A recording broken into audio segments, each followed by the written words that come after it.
नमस्कार दोस्तों, मैं पुखराज शर्मा आप सबका स्वागत करता हूं आपके अपने YouTube channel Shri Karni commerce classes में।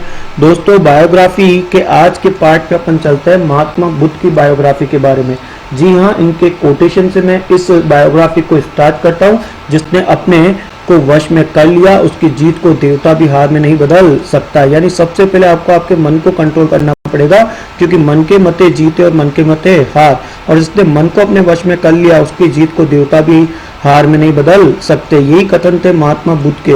जी हाँ, आज चलते हैं महात्मा बुद्ध की तरफ। और महात्मा बुद्ध की आज बुद्ध पूर्णिमा की आप सबको हार्दिक शुभकामनाएं। तो चलते हैं। दुनिया को अपने विचारों से नया रास्ता दिखाने वाले भगवान गौतम बुद्ध, जो कि भारत के एक महान दार्शनिक, एक वैज्ञानिक, एक धर्मगुरु और एक महान समाज सुधारक और बौद्ध धर्म के संस्थापक थे, महात्मा गौतम बुद्ध। बुद्ध की शादी यशोधरा के साथ हुई थी और इसी शादी से उनके एक बालक का जन्म हुआ था, जिसका नाम राहुल रखा गया था। परंतु विवाह के कुछ समय बाद में ही गौतम बुद्ध ने अपनी पत्नी और बच्चे को त्याग दिया था। और उसके त्यागने का जो मूल कारण था वो था वह संसार को जन्म मरण और दुखों से मुक्ति दिलाने के मार्ग की तलाश, वह सत्य दिव्य ज्ञान की खोज में रात के समय अपने राजमहल से जंगल की ओर चले गए। और बहुत सालों की कठोर साधना के बाद आखिरकार वह दिन आया, बैसाख की पूर्णिमा। और बैसाख की पूर्णिमा, जिसे हम बुद्ध पूर्णिमा के नाम से जानते हैं, तो बोध गया जो बिहार में है, वहां पे एक बोधि वृक्ष, जिसे हम पीपल का वृक्ष कह सकते हैं, उसके नीचे उन्हें ज्ञान की प्राप्ति हुई और सिद्धार्थ गौतम से गौतम बुद्ध बन गए। और तब से एक नया धर्म चलन में आया, जिसका नाम बना बुद्ध धर्म। और आज बुद्ध धर्म एशिया के कई देशों में नहीं बल्कि विश्व के कई देशों में बुद्ध धर्म चलता है। चलते हैं दोस्तों इससे आगे। जी हाँ, इम्पोर्टेंट, महात्मा बुद्ध का जन्म 563 यानी 563 ईसा पूर्व हुआ था। इनके जन्म स्थल का नाम लुम्बिनी वन था, जो कि कपिलवस्तु और वर्तमान में रुमुंदलई नेपाल में लुम्बिनी आता है। इनके पिता का नाम शुद्धोधन था, जो कि शाक्यों के राज्य कपिलवस्तु के शासक थे। इनकी माता का नाम महामाया देवी और बचपन का नाम गौतम बुद्ध का सिद्धार्थ था। और इनके गोत्र का नाम गौतम था। ये अपनी गोत्र में गौतम लगाते थे, जबकि बचपन का नाम इनका सिद्धार्थ था। इनका पालन पोषण जो हुआ था वो गौतमी विमाता प्रजापति के द्वारा किया गया था। 16 साल की अवस्था में ही महात्मा बुद्ध की शादी राजकुमारी जो है यशोधरा, जो कि कोलीय गणराज्य की राजकुमारी थी, उसके साथ में हो गया। और उसके कुछ ही साल बाद इनके एक पुत्र की प्राप्ति, उस पुत्र का नाम राहुल रखा गया। कहा जाता है कि कुछ समय बाद इनका मन भटक गया और ये सत्य की खोज के अंदर गृह त्याग कर गए। और गृह त्याग की घटना को महाविनिष्क्रमण की घटना के नाम से जाना जाता है। इनके सारथी का नाम चन्ना था और इनके घोड़े का नाम कत्थक था। इंपोर्टेंट है दोस्तों, घोड़े का नाम कत्थक था। इनके जो ध्यान गुरु थे वो थे आलार कालम।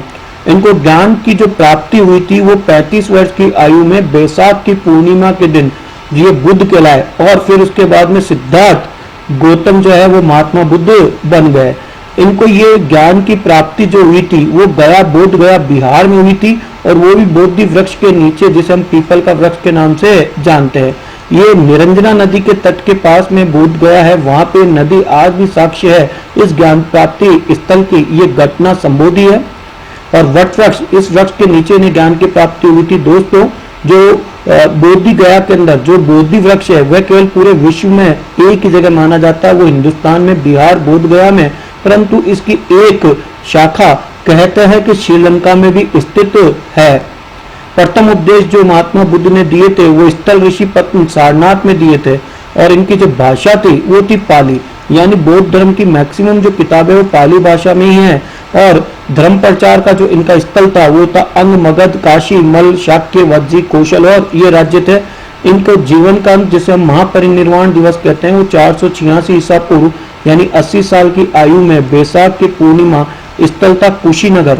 जी हाँ, कुशीनगर, जिसे कि अभी वो वर्तमान में यूपी गोरखपुर के पास में आता है, वहाँ कसिया गांव में इनकी मृत्यु हुई थी। 18 मई 1974 के दिन जो कि भारत का प्रथम जो है परमाणु परीक्षण किया गया था राजस्थान के पोखरण जैसलमेर में। और उस सफल परीक्षण का नाम बुद्धा स्माइलिंग मिशन महात्मा गौतम बुद्ध के नाम पे ही रखा गया था। बुद्ध के सर्वाधिक जो उपदेश है वो कौशल की राजधानी श्रावस्ती में दिए गए थे। और श्रावस्ती वह जगह है जहाँ पे महात्मा बुद्ध ने अंगुलीमाल डाकू को बौद्ध धर्म की शिक्षा दी थी।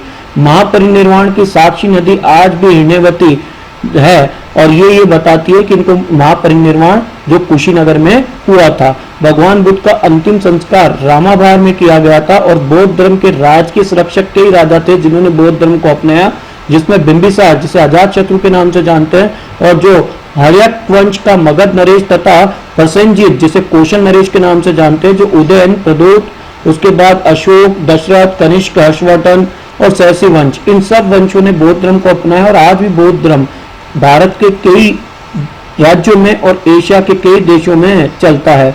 बौद्ध धर्म की दो शाखाएं हैं दोस्तों, एक हीनयान और दूसरी महायान।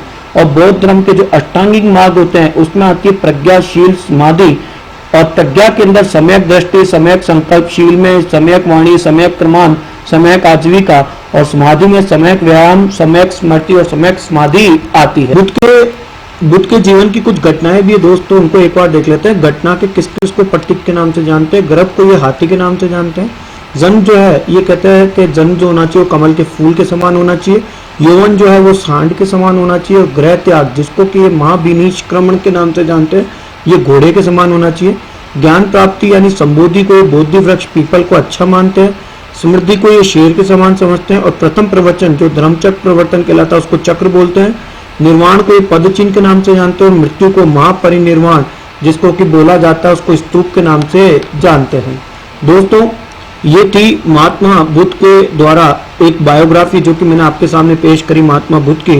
और आज बुद्ध पूर्णिमा की मैं आपको हार्दिक शुभकामनाएं देता हूँ। भगवान आपको सफलता प्रदान करे। अंत में मैं यही कहूँगा, मैं कभी नहीं देखता कि क्या किया जा चुका है, मैं हमेशा देखता हूँ कि क्या किया जाना बाकी है। दोस्तों जय हिंद, जय भारत।